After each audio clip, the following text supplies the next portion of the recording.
Hello, Sunday School Scholars. This is Pastor Walter, and I am blessed again with this lovely opportunity to be with you on this fine fall day. Yes, fall is upon us. Amen. And we're going to fall in love with Jesus all over again. Speaking of such, on today we find ourselves in one of the most dynamic chapters in the Bible, and that would be Acts of the Apostles. Second chapter. Now we're going to concentrate on chapter 37 verses 37 through 44. But let's do a little recap. This is a day that we call the Day of Pentecost, and this is an amazing occasion. The disciples, not Judas, he's no longer with the group. He had some other plans. They turned out bad, and he is no longer among the brothers and the sisters. Amen. He sold out Jesus for 30 pieces of silver, and that money ended up being used for a cemetery, which he is now, at this moment, deposited in. Now, the brothers on the day that Jesus was executed were in hiding, except for John. John was a young man, 13, 14 years old, who was present with his mother and the mother of Jesus at the site of the execution. Now, my brothers and sisters, note this. They were trembling. They were frightened. They were scared, and they were hidden. But this chapter opens up with the same group of no longer itinerant preachers, but apostles, special messengers. Somebody send you a special message, and that blue and white and red truck come up in front of your house, and it's not your usual postman, and they knock on the door and ask you to sign. You know it's something real good or something real bad, amen? But it's a special delivery. Well, they are special messengers, and they got something real good for the believers and real bad for the non-believers. And so they go to the market square, the center of the city. The same brothers that were hiding on resurrection morning are out in public, and they are preaching all they know. What happened? Possibly what could have happened between resurrection morning and 50 days later when they take over downtown Jerusalem and preach. Let me tell you what they was preaching. All of you, brothers and sisters, boys and girls, repent. That's turn around from your sinful ways. Sin is transgressing against the will of God. And be baptized. Be saved. Take on the life of Jesus the Christ. They went on to say that some of you who are standing here rightfully deserve the reputation of murderers because you were complicit in the death of Jesus Christ. Nevertheless, he is alive and well and sitting at the right hand of the Father. Now, if you were scared of being executed, all of them had a death warrant on them the day of Jesus' death. They had the same death warrant on them. If you were scared and shaking in your sandals, what do you think happened 50 days later to make them take over the city?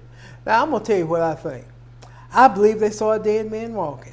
I believe they saw an executed Christ in their midst, eating fish, talking to them, and then ascending on high back to the Father. I think that's what convinced them that if they couldn't kill Jesus, what can they do to us? They may harm the body, but they cannot kill our soul, our spirit. That's the background. When we get down to 37, we run across something very interesting. The writer here says that the Lord spoke to my Lord. Now, anybody who's having some difficulty with the Trinity, it kind of unfolds here. God spoke to Jesus and said, come here and sit down in a position of power and a position of rest. You've done your job, you've done your assignment, you've done well. Sit here until those enemies, those foes, those unbelievers, those negative forces on earth are subdued by the power of Almighty God. That's what he was sharing with them. He was sharing with them that there's power in the unity of the believers, that we should be individuals who join together and collectively believe that Jesus is coming again, and that there is no foe, there is no power of pestilence, there is no virus, there is nothing that can prevent him from coming back. We need to believe that because we live in some difficult times where there are just people who are as mean as those who drove the nails, the spikes, the thorns, the sword, all those painful and deadly devices into the body of Christ. There's still some terrorists to the people of God today. And we need to know that. And I'm really, really concentrating on these few words. The Lord told my Lord that let me know that the Father and the Son are in communications. And he went on to tell in this biblical narrative, he went on to share that Jesus, who was once dead, is now alive and in a power position, in a power of favor. Well, what does that mean to the Christian believer? In the unity of our fellowship, in the unity of our servanthood, we should know that prayer galvanizes us together. You know, them old garbage cans, they said galvanized steel. It had zinc and tin and other metals. They were put together in such a way that they could prevent rust. They were galvanized. We should be that close as brothers and sisters and boys and girls who believe in the Lord and Savior Jesus Christ. We should stick together like glue. Amen. We should be together like feathers on a duck's back. We should be together, church. Is that the case? Well, look around. I doubt if many of us can say that as a group of believers that we are together. But when that togetherness comes, you're paving the way to be effective and to win souls and to prepare for the coming of our Lord and Savior Jesus Christ. Is that all right? What does Pentecost tell us? Jesus is coming. As a result of this sermon, this powerful sermon, over 3,000 individuals were baptized on that day. Is my ministry, your ministry, the ministry of the church ineffective? I'm not seeing anything, not seeing any results. Let's go back to basics.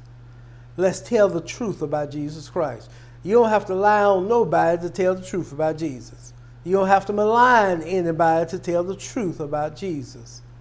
And then we're going to believe that power that's been given us through the person of the Holy Spirit can and will convict, change hearts and minds, and people will repent.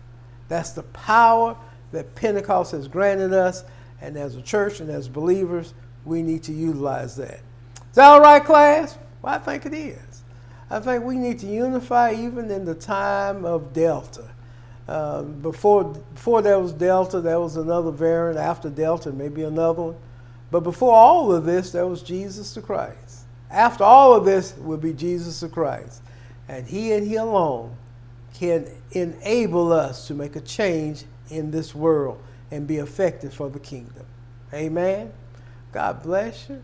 Now I want you to stay tuned and look at the word for the week. I hope you find delight into that. There is a new channel. It is entitled Martin Chapel United Methodist. Don't put the word church on, that's our old channel. Martin Chapel United Methodist. Catch that worship service. Also, anticipated worship. Catch that worship service. Amen. So there are plenty of opportunities this week for us to be in fellowship, one-on-one, or in a group, or however you want to do it. Let's stay together and be brothers and sisters who dwell together in unity. And even Satan himself can't do a thing with us if we stick together. Now, if we separate, he can pick us off one at a time. Let's stay together. God bless you. Until next time, Pastor loves you.